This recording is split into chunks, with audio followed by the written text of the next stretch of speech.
Gloire à vous et bienvenue dans cette vidéo composant. Ça faisait un petit moment que j'en avais pas fait, il est temps que je me remette dessus. Vous le savez, les vidéos sortent maintenant le mardi et je sortirai ensuite au fil du mois quand on le peut. On essaie de structurer un peu la chaîne YouTube en même temps que le reste de la société et on va sortir donc des vidéos de composants un peu plus souvent. Du coup, nouveaux composants et composants intéressants, sinon j'aurais pas pris le temps de faire une petite vidéo, vous vous en doutez. C'est une vidéo sur les haillons Aventos de chez Bloom. Je vous propose de regarder ça tout de suite.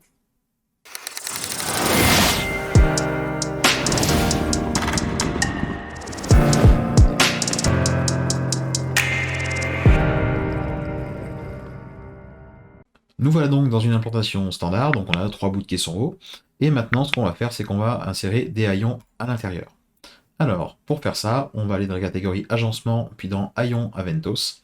Et vous verrez apparaître, pour ceux qui le choisissent, les HKS, les HK et les HS. Les deux autres sont encore en cours de préparation. Du coup, commençons par le HS. Hop, je vais cliquer à l'intérieur du meuble, comme pour tout le reste. Donc forcément, hein, fonction bloc pilote, on détecte toutes les publications qui sont présentes. Jusque-là, pas de nouvelles. On va gérer l'épaisseur de la porte et les différents recouvrements en haut, en bas, à droite, à gauche. Hop là. Et on va faire en sorte, bien sûr, qu'on ait les positionnements, les trous de perçage. Hop là. Donc, première chose, déjà, si on l'enlève, on va avoir ici deux trous de positionnement, plus les trous sur la façade. En termes d'indication, on va avoir 2-3 infos supplémentaires. Pour ceux qui ne visualisent pas, je vais vous le montrer. Voici le HS de chez Bloom, où vous voyez, on le remonte en biais. Et donc tout simplement, on a une préco qui nous dit qu'il faut tenir à peu près 180 au-dessus de la porte pour qu'on soit bon. Du coup, comme on n'y pense pas toujours en phase de conception, je voulais noter tout simplement. Comme ça, dans le nom de la pièce du composant, on a ce qu'il faut. Bon, la porte Aion, c'est une porte standard, c'est le composant porte qu'on a toujours l'habitude, donc qui est paramétrable. Dans sa version entité panneau, vous pouvez en piloter les champs, jusque-là, pas de surprise. Ensuite, à l'intérieur, on va retrouver le bras gauche et le bras droit, on va quand même s'afficher des choses. Hop, ne bougez pas. Top là, on va cacher la façade pour voir un peu ce qui se passe à l'intérieur. Donc on a les bras, on a les caches, on a les attaches façade juste ici. Hop, et on a la petite barre avec la mise à dimension que je vous indique évidemment dans le nom du tube, comme ça vous n'avez plus qu'à récupérer pour couper à la bonne longueur. La longueur, là encore, j'ai pas spécialement inventé, vous vous en doutez, j'ai tout simplement récupéré les informations du catalogue Bloom, on lit la Bible et on se contente d'appliquer, et la Bible nous dit que c'est la largeur intérieure, moins 129, quand on n'est pas avec Servo Drive. Ensuite, en termes de conditions, il y a plusieurs choix, notamment pour les réservoirs de force. Donc pour ceux qui connaissent un peu, et pour les autres, je vous laisserai aller voir le bouquin Bloom, on suit la Bible. On va devoir interchanger les réservoirs de force, il faut bien que je vous laisse un petit peu de travail quand même, en fonction des différents cas. Sur le HS, ce ne sera pas forcément pareil sur les autres, c'est fonction de la hauteur de la porte. Donc pour une porte plus petite que 525, on va rester sur celui-là. Et sinon, je vous propose d'aller interchanger les sous-composants.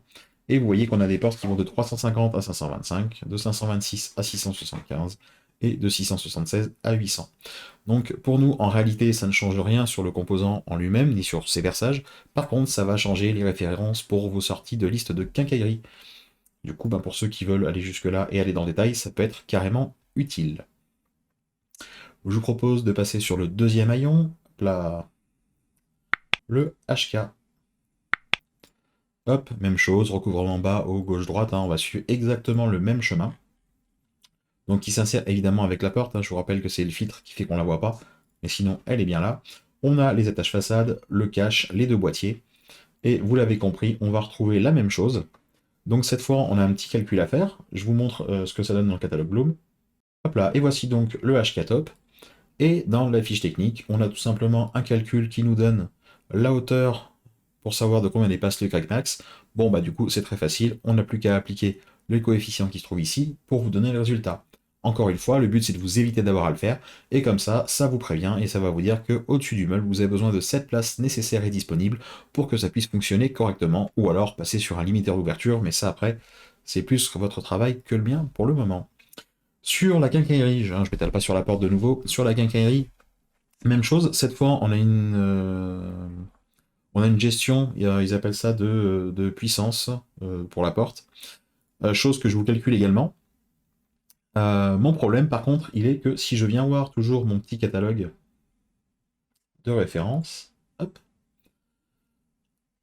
vous voyez que ça chevauche. C'est-à-dire que les facteurs de puissance, le fameux LF, qui est à calculer selon une formule qui est aussi donnée que je me contente d'appliquer dans le composant, couvre par exemple, le premier couvre de 420 à 1610, et le second de 930 à 2800. On a donc une partie qui se chevauche.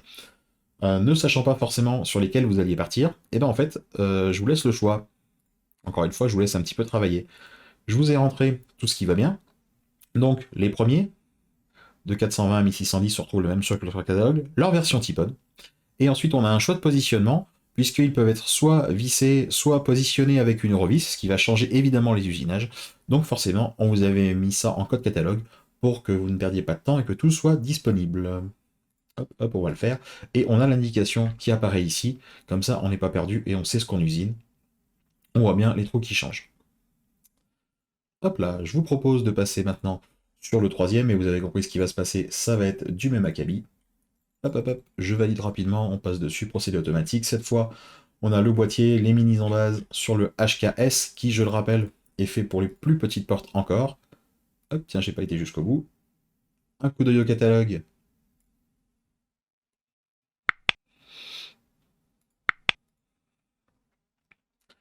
Hop là, et voici donc le HKS, hein, même fonctionnement que le HK Top.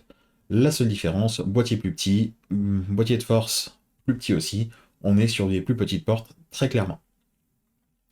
Le fonctionnement est le même. Je vous donne la hauteur nécessaire en fonction de la hauteur de la porte à laisser au-dessus. Les quincailleries sont encore une fois interchangeables. D'ailleurs, j'en ai pas parlé, mais on n'a pas que les boîtiers de force qu'on peut interchanger. Par défaut, je vous mets des embases charnières à visser. Vous pouvez tout à fait choisir de les passer en expando, si besoin était, pour que votre commande soit juste et que vos usinages soient justes aussi. Et bien voilà encore des jolis jouets, alors j'espère que vous aurez l'occasion de les essayer prochainement, donc comme d'habitude. Pour tous ceux qui ont l'abonnement à Bividéo, et vous êtes de plus en plus nombreux, on vous en remercie, ça sera dispo sur le cloud dans quelques jours pour tous ceux d'entre vous qui ont pris la maintenance. Il n'y aura plus qu'à le télécharger et l'installer. Pour les autres, ce sera à disposition sur le site internet là aussi dans quelques jours, où vous pourrez les acheter et les télécharger pour pouvoir vous amuser avec. Bonne journée, amusez-vous bien!